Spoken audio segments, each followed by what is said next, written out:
Disclaimer, I'm not a doctor, I'm not a psychiatrist, I'm not a therapist. I'm just a girl who's been through the ringer, a girl who thought her life would have been over by now. And I'm here, and I'm gonna tell you what I learned and what has helped me, because this is not something to just take lightly. This is not something to fantasize about that we see on social media. Oh, I have anxiety, I have depression. I'm not gatekeeping this. Let's get to the root issue, right? Social media tells us that we need to live a picture perfect life. Everything needs to look aesthetic. We see these accounts with people who have just the most beautiful lifestyle. And it's almost dystopian to me. Almost seems like we're all robots. We don't show the moments that we're feeling sad, the moments that we're feeling like we can't get out of bed, that sounds better. It's scary. It really is. And let me just say, anxiety doesn't just affect one race. It doesn't affect one gender. It affects everybody. It affects your neighbor. It affects celebrities. It affects people that seem like they have it all together. I get told all the time, you look like you live such a good life, like you have it all together, you're so productive. And I'm gonna be honest, I used to get such bad panic attacks that my brothers would have to hold me down. I've been to the emergency room. I almost went to a psych ward. When I tell you I thought I was dying, it felt like a huge brick inside my chest. It felt like the world was crashing. I would shake, my fingers would curl up. It was not a pretty sight, but that's what happened to me. And I would get them pretty frequently. Now I experience them once in a blue moon, but now I figured out how to cope with it. I have a safe space in my head. I'll tell you why a safe space is so important. Just for you guys, I'm gonna let you know. I'm riding a horse. I love horses. To me, horses symbolize peace. They symbolize freedom. Nothing is around me. No towns, no cities,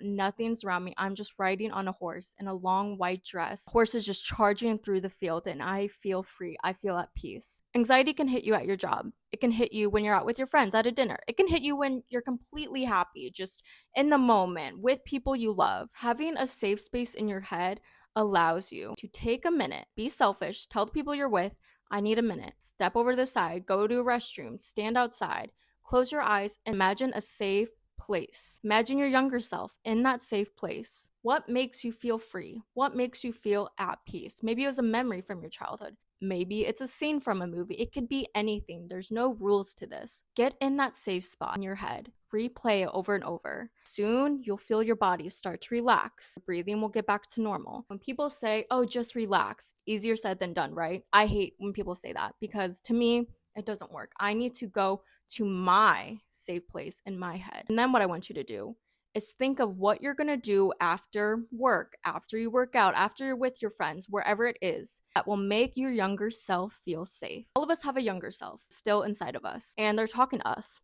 all the time. And sometimes when you're feeling that anxiety in your body, it's because your younger self needs something. What is it? We have so many distractions, so many voices in our head that we can't even get to hear our younger self speak. And that is disrespecting our younger self. For me, I like to watch Legally Blonde or Mean Girls, or just a movie I like to watch when I was little. It gets me excited and it makes me remember, okay, I'm good, because later I'm going to relax. I'm going to put my phone down and I'm going to watch a movie that I love and that my younger self loved. And that is giving self-love and attention to your younger self. Sadness is a strong emotion. Anger is such a strong emotion.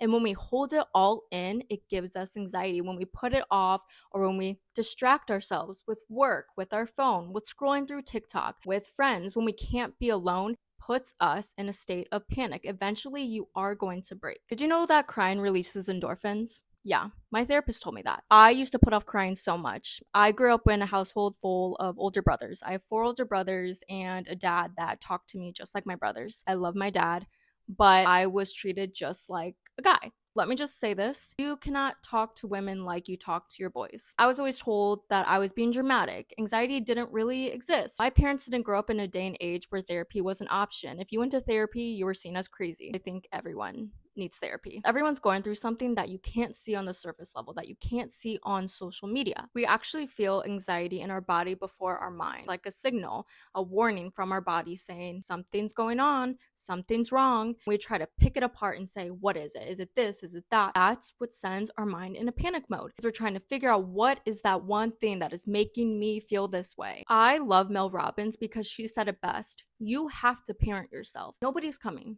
Nobody's coming to save you. You need to parent yourself. That's your responsibility, and that should give you confidence. I have my younger self to take care of, She or he has goals, has dreams, has aspirations. My younger self deserves to feel safe. He or she deserves to feel good. What are you going to do about that? This is going to be a lifelong journey. You're not just going to poof, get better, and anxiety will just go away forever. You're managing it. And that should make you feel at peace because at least for me, a lot of us think, oh, we need to get it done right now. We need to figure this problem out. Acknowledge the anxious feelings. I would venture to say, acknowledge them, but don't give them attention. Let them be and go to your safe spot. Is it going to feel uncomfortable at first? Of course. But to feel comfortable, we have to feel uncomfortable. You got this. I love you guys.